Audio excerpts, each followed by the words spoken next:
Calculation of calorimetry part 2. Example 3. A calorimeter contains 400 ml of water at 25 degrees C. If 600 ml of water at 60 degrees C added to it, determine the final temperature. Assume that the heat absorbed by the calorimeter is negligible. So dia macam ni, kita ada satu calorimeter. So di dalam calorimeter itu dia mengandungi 400 ml of water at 25 degrees C.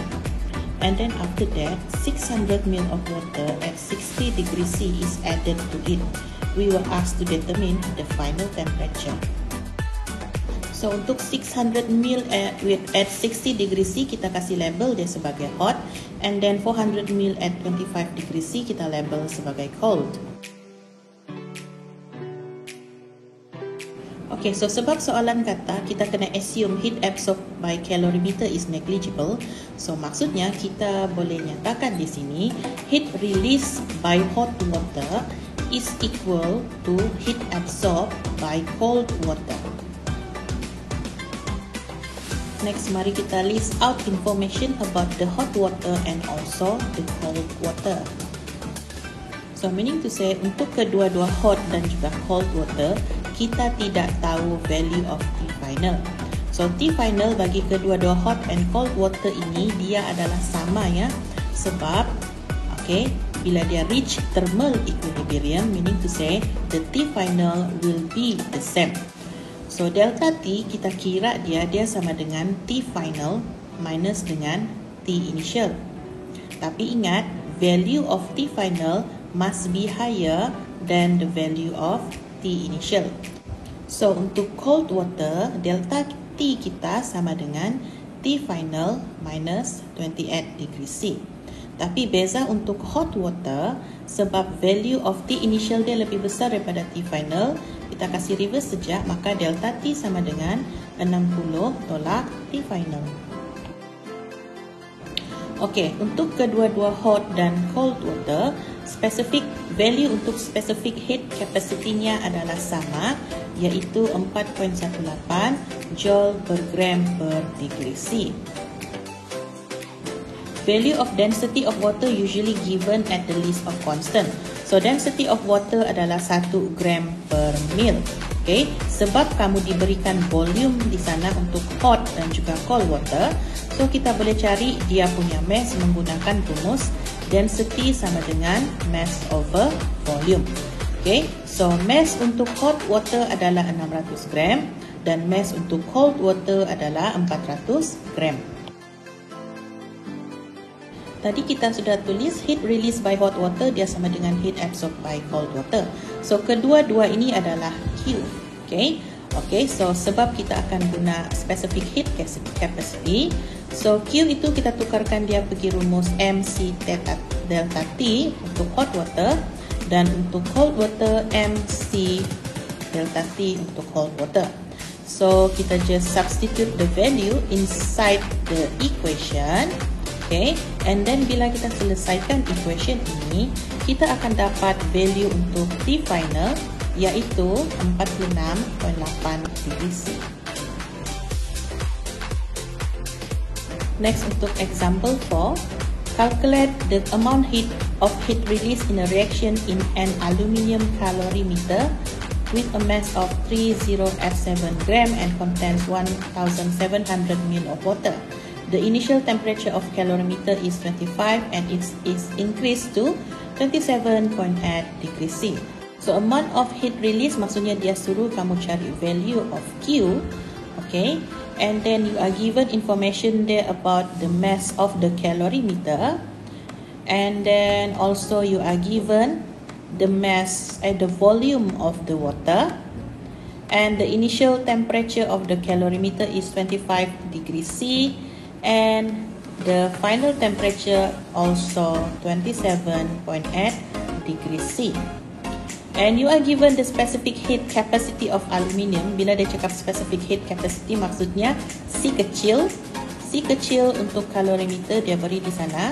Specific heat capacity of water also given there, and also the water density. So water density ini kita guna untuk cari mass of water. So mass of water adalah 1700 gram. So soalan minta kita untuk cari value of Q dan kita diberikan surrounding punya value di sana, M, C, delta T, N semuanya. So ini one step punya calculation saja. So kita akan buat calculation daripada kiri ke kanan. So untuk mulakan calculation kita kena keluarkan maklumat heat release dan juga heat absorb. So kita tahu heat release by reaction is equal to the heat absorb by surrounding. So kita tahu surrounding di sini ada dua, yaitu calorimeter dan juga water. So kita tukarkan hubungan ini dalam bentuk matematik. So Q sama dengan MC CC delta T tambah dengan MW CW delta T. So apa kita buat seterusnya? Kita just fill in all the value inside the equation. Okay, so bila kita fill in all the value inside the equation, kita akan dapat value Q yaitu 24676.71 joule. Okay, so bila sudah kira macam ni, saya bagi tahu dengan kamu, dalam calculation biasanya kita akan abaikan negative sign. Okay, tapi kamu kena buat kesimpulan di hujung sekali. Kamu kena mention heat release. Okay, heat release in the reaction is negative 24676.71 joule.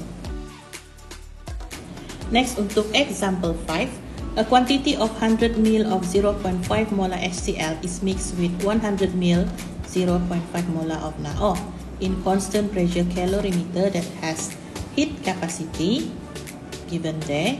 So dibagi maklumat HCl 100 ml, molarity 0.5, and then NaOH pun given information there, volume 100 ml and molarity is 0.5 molar. You are given also the heat capacity of the calorimeter. So heat capacity of the calorimeter dia C besar. Okay, C besar dia sama dengan 335 joule per degree C. The initial temperature of HCl and NaO solution is the same, 22.5 degree C. So diberikan sana T initial adalah 22.5 darjah Celsius. And the final temperature of the mixed solution adalah 24.90 degree C. So dia punya T final adalah 24.90. Yang mana delta T kita adalah 2.4 degree C. Okay, soalannya, calculate the heat change for the neutralization reaction. So maksudnya dia suruh kamu kira delta H not neutralization. Okay, with assumption that the density and specific heats of the solution are the same as for water. So daripada segi itu kita boleh tulis information about water there. Dia punya initial and final temperature sama, and then dia punya daripada segi volume pun sama. So volume of water adalah 100 tambah 100, 200 ml. Kenapa 100 tambah 100? Sebab HCl dengan NaO lah kan. So mass of water adalah 200 grams. And the specific heat capacity of water adalah 4.18 joule per gram per degree C. So kalau kita lihat di sini, kita dibagi information about surrounding iaitu calorimeter dan juga water, and then soalan minta kita cari delta H. So kita kena buat 1, 2 step, 3 step untuk selesaikan soalan ini, dan kita akan selesaikan dia daripada sebelah kiri ke kanan. So the first step is kita kena cari value Q, and then kena cari mol, and then kena cari delta H. So mari kita mulakan. So untuk cari value Q, pertama sekali kita kena tulis hubungan heat release dan heat absorb lah. So we know that the heat release by the neutralization reaction is equal to the heat absorbed by the surrounding. Yang mana dalam case ini kita punya surrounding terdiri daripada calorimeter dan juga water. Next kita tukarkan hubungan ini dalam bentuk matematik. So Q sama dengan C C calorimeter darab dengan delta T tambah dengan M water, C water dan delta T. So kita just substitute the value yang kita sudah senaraikan tadi ke dalam equation ini dan kita akan dapat value of Q adalah 2810.4 joule. Okay, so kita biasanya abaikan tanda negatif tapi kita kena buat kesimpulan. Oleh yang demikian, therefore, heat released by the reaction is negative 2180.4 joule. So kita sudah selesai kira Q. Next kita kena cari number of mole. So dalam kes ini kita mau cari number of mole siapa? Okay, so sebab soalan minta kita cari delta H neutralization, meaning to say kita kena cari number of mole water. Kenapa number of mole of water? Ini sebabnya kalau kita tengok balik definition of standard enthalpy of neutralization, okay, it is the heat release when 1 mole of water is formed. Okay, so 1 mole of water is formed. So untuk soalan 2 ini kita kena buat equation neutralization di antara HCl dan juga NaOH yang akan menghasilkan NaCl dan juga 1 mole of water. So dia bagi maklumat pasal HCl dan juga NaOH daripada segi volume dan juga molarity. So kita guna salah satu sahaja untuk cari number of mole HCl ataupun NaOH, yang mana kita akan gunakan itu untuk mencari number of mole of water that is formed during this reaction. So setelah kita kira-kira, kita akan dapat number of mole of water sebanyak 0.05 mol. So kita sudah ada value of Q, kita sudah ada value of mol. So next step kita kena cari delta H not N. So delta H not N dia sama dengan Q divided by N. So value Q tadi tu kita ambil sahaja value dia, omit the negative sign, 2810.4 bahagi dengan 0.05 mol. So kita akan dapat jawapannya sebanyak 56208 joule per mol. Tapi ingat, delta H dia mesti dalam unit kilojoule per mol. So kita terus tukar dia dalam bentuk kilojoule per mol, iaitu 56.208 kilojoule per mol. So kita kena buat kesimpulan di sana. Therefore, delta H not N is equal to negative 56.228 kilojoule per mol. Okay, kenapa ada negative sign? Sebab neutralization reaction, okay, dia will release heat.